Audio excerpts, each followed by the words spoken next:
ગોયલ પરિવાર પર 4.90 કરોડથી વધુની છેતરપિંડીનો આરોપ લગાવ્યો છે. છેતરપિંડી આચરનાર બે મહિલા સહિત કુલ 4 આરોપીઓની સુરત ઇકો સેલે ધરપકડ કરી છે. બે મહિલા સહિત 4 આરોપીઓ પોલીસના હાથે ઝડપાયા છે. આરોપીઓએ સ્ક્રેપના વેપારી સાથે આચરી છેતરપિંડી. એડવાન્સમાં સ્ક્રેપની ડિલિવરીના નામે રૂપિયા લઈ છેતરપિંડી આચરી હતી.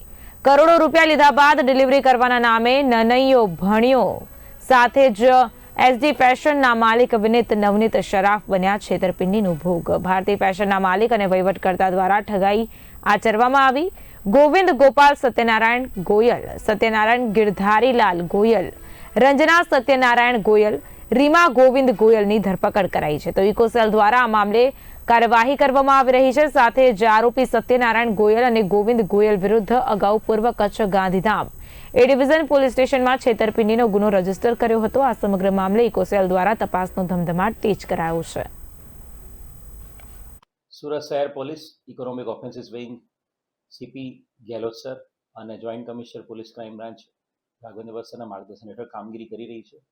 અને અલગ અલગ ડાયમંડ રિલેટેડ બિઝનેસ હોય કે ટેક્સટાઇલ રિલેટેડ હોય કે કોઈ પણ પ્રકારનો બિઝનેસ હોય કે કોઈ પ્રોપર્ટી કે લેન્ડ રિલેટેડ મેટર જે ઇકોનોમિક ઓફેન્સીસ વિંગને તપાસ સોંપવામાં આવે છે એની તપાસ અમે કરતા હોઈએ છીએ.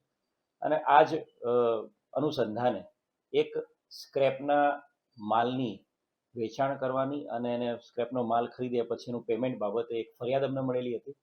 અને એસડી ફેશન એ અમને ફરિયાદ આપેલી હતી કે ભારતી ફેશન એના જે ડિરેક્ટરો છે સત્યનારાયણ ગોયલ, રંजना ગોયલ, રીમા ગોવિંદ ગોયલ અને આ ડિરેક્ટરો વતીથી આજે મેઇન એમનો જે કામગીરી કરનાર વહીવટ કરતા જે ગોવિંદ ગોપાલ ગોયલ, આ 4 લોકોએ ભારતી ફેશનના નામે એમણે અલગ અલગ કન્ટ્રીઝમાંથી ખાસ કરીને મેઇન દુબઈથી સ્ક્રેપના માલને એ લોકો ઇમ્પોર્ટ કરતા હતા અને આ સ્ક્રેપનો માલ એ લોકો એસડી ફેશનને એ લોકો વેચતા હતા.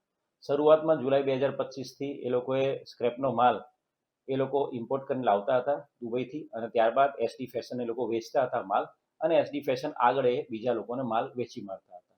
અને એક વખત વિશ્વાસ કેળવી લીધા પછી ટોટલ અલગ અલગ જે બિલ્સ છે સેલ્સના કોન્ટ્રાક્ટ એવા 4,90,00,000ના સેલ્સ કોન્ટ્રાક્ટ આ ભારતી ફેશનના ડિરેક્ટર્સ અને ભારતી ફેશનના વહીવટ કરતા ગોવિંદ ગોપાલ 4 લોકોએ કરીને આ જે માલ છે દુબઈથી ઇમ્પોર્ટ કરવાનો બાના હેઠળ 4,90,00,000ના સેલ્સ કોન્ટ્રાક્ટ હેઠળ એમણે પૈસા લઈ લીધા હતા અને ત્યારબાદ આ માલની ક્યારેય એમણે ડિલિવરી આપી નહોતી.